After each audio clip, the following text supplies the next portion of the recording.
मैं निकिता राकेश देशपांडे बस्ती आपके साथ जुड़ी हूँ छत्तीसगढ़ से और आप देख रहे हैं हंगामा न्यूज। आदिवासियों का जंगल और जंगल के आदिवासी, ये स्लोगन आपने कई बार सुना होगा और वाकई में कहीं न कहीं सही है कि आदिवासियों का जंगल और जंगल के आदिवासी, बिना आदिवासी जंगल के नहीं रह सकते और जंगल बिना आदिवासियों के अधूरा होगा। आज उसी जंगल पे एक कहानी बनती आ रही है जो काफी हद तक आगे बढ़ चुकी है, लेकिन कहीं ना कहीं सरकार से अछूती रह गई है। सरकार के कानों तक अभी तक उस जंगल के पेड़ों की चीखें और आदिवासियों की परेशानियां अभी तक नहीं जा पाई है।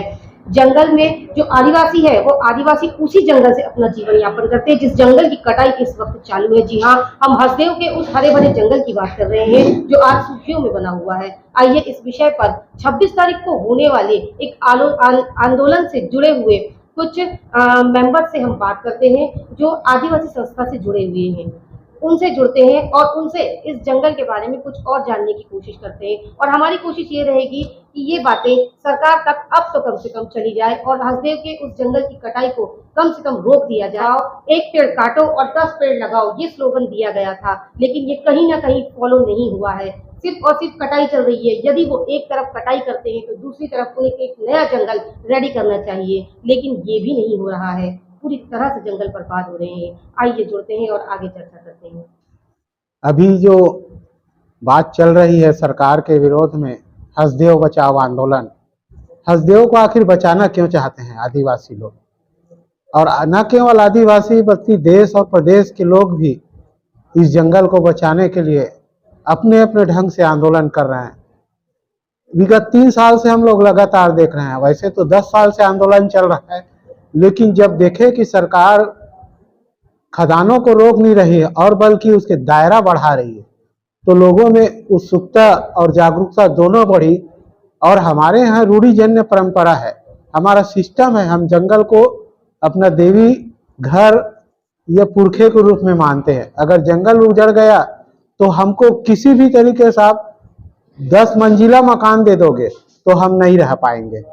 जैसे बस्तर में सर्वज अभियान चलाने के कारण जो 600 गांव उजड़े हैं, उदाहरण है इसी बीजेपी सरकार में 2005, 6, 7, 8 में, तो सरकार 600 गांव उजड़े, उसको आज तक बसा नहीं पाई। तो अभी जो हसदेव जंगल में उजड़ेंगे गांव, उनको कब बसाएंगे और बसाने का कैसा प्रयास कर रहे हैं उसका उदाहरण मैं बताना चाहता हूं। केते बेसिन गांव में मुआवजा मिला है और वहां के लोगों को बासेन में बसाया है, लेकिन उनको क्या जगह दिए हैं? 10 बाई 10 का, जो खुले जंगल में बड़े घास फूस का मकान हो, लेकिन बड़े जगहों में रहने वाले लोगों को 10 बाई 10 का कमरा देते हैं, वो रह नहीं पाते हैं। कुछ लोग रहने के शुरू किए, लेकिन उन लोग सफोकेशन या उनका वातावरण अनुकूल नहीं था तो छोड़ के भाग गए और कुछ लोग आकस्मिक रूप से खत्म हो गए। हम लोग स्टडी करके आए हैं पिछले 5-6 तारीख को जाकर, तो ये बात सामने आई कि मुआवजा कुछ लोगों को मिला, लेकिन उसका सदुपयोग सही नहीं हो पाया और जीवन के अंतिम चरण में भी उनको भीख मांग के जीना पड़ा। ये काशीराम मझवार एक है बासेन का, और जब खत्म हुआ तो उसको 2 गज जमीन भी नसीब नहीं हुआ उस गांव में। जो आवंटन किए थे शासकीय भवन 10 बाई 10 का, उसके बाजू से किनारे से उसको दाह संस्कार करना पड़ा। ये है रूढ़िजन्य परंपरा के विपरीत काम करने का। परसा गांव है, वहां पर वहां अधिकांश महिलाएं आज विधवा हो गए हैं। उसका साइंटिफिक और अध्ययन से प्रमाणित होता है कि देवी प्रकोप, वहां पर जो देवी देवता है गांव में, उनको सही पूजा पाठ नहीं करने के कारण आकस्मिक रूप से परिवर्तन हो रहा है और उसका सरकार मानता नहीं है, लेकिन जो उजड़ रहे हैं उनको मानना पड़ रहा है। तो हमारे जो जंगल है उसको सुरक्षित करना चाहिए। अगर कोयले से ही देश चलता है तो हमको कोयला नहीं चाहिए, लोहे से देश चलता है तो हमको लोहा नहीं चाहिए, हमको सिर्फ जंगल चाहिए, हमको सड़क नहीं चाहिए, आपका कारखाना नहीं चाहिए, लेकिन हमको अपना जंगल चाहिए। आपका ये कोई सरकारी योजना नहीं चाहिए। हम जंगल में जी लेंगे, आज से नहीं सदियों से जीते आए। विकास तो अभी हो रहा है, उसमें भी हमको और आदिवासी और जंगल को उजाड़ के तो ऐसा विकास नहीं चाहिए हमको। 26 तारीख को आप विधानसभा घेराव की जो बात कर रहे हैं, आपका कहना आता है कि 10 सालों से ये लड़ाई चल रही है, तो 10 सालों में अभी तक तो ये रुका नहीं है, तो आपको क्या लगता है विधानसभा घेराव के बाद में ये रुकेगा? ये बात सही है, अभी तक रुका नहीं है क्योंकि इन लोग जो उजाड़े हैं गांव उसको बसा नहीं पाए हैं। तो हम लोग मांग कर रहे हैं, अपनी मांग जायज है, संवैधानिक है। और न केवल अब आदिवासी समाज मांग कर रहा है, बल्कि अन्य समाज जो वहां जुड़े हुए हैं, वहां रहते हैं, बहुत सारे समाज रहते हैं, एसटी, एससी, ओबीसी और अन्य समाज भी रहते हैं। वो सबके मन में अब जंगल के प्रति एक वो जागृति आ रही है कि वास्तव में अगर पर्यावरण का नुकसान होगा, जंगल का होगा, तो हवा, पानी, ऑक्सीजन, क्योंकि इसी बीच कोरोना भी आया था। तो कोरोना में सारे मंदिर के दरवाजे बंद हो गए, सारे कल कारखाने बंद हो गए, अस्पताल बंद हो गए, सिर्फ अस्पताल चालू था, सब बंद हो गए। तो आज जंगल की में जरूरत है, पर्यावरण बचाने की जरूरत है। इसीलिए अन्य प्रकृति प्रेमी और अन्य प्रदेश के बुद्धिजीवी और यहाँ तक बच्चे लोग भी अब मांग कर रहे हैं बैनर पोस्टर लेकर।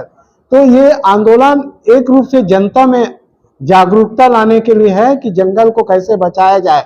अगर सरकार नहीं सुनती है तो सामूहिक रूप से विरोध प्रदर्शन किए जाए। और चूंकि विधानसभा चल रहा है तो विधानसभा में इसकी चर्चा होना चाहिए, चुने हुए प्रतिनिधि वहां पर हैं। इसलिए हम लोग ध्यानाकर्षण के रूप में कार्य कर रहे हैं, अन्यथा आगे लड़ाई तो बड़ी तेज होगी। जैसा किसान आंदोलन दिल्ली में चल रहा है, ऐसा हमको आक्रामक आंदोलन भी करना पड़ सकता है और उसकी भी हम तैयारी कर रहे हैं। परिचय दो। मैं BS रावटे, कार्यकारी प्रदेश अध्यक्ष, सर्व आदिवासी समाज छत्तीसगढ़। धन्यवाद। ये हमारे साथ थे BA रावटे जी। रावटे जी से हमने पूरी बातों को सुना।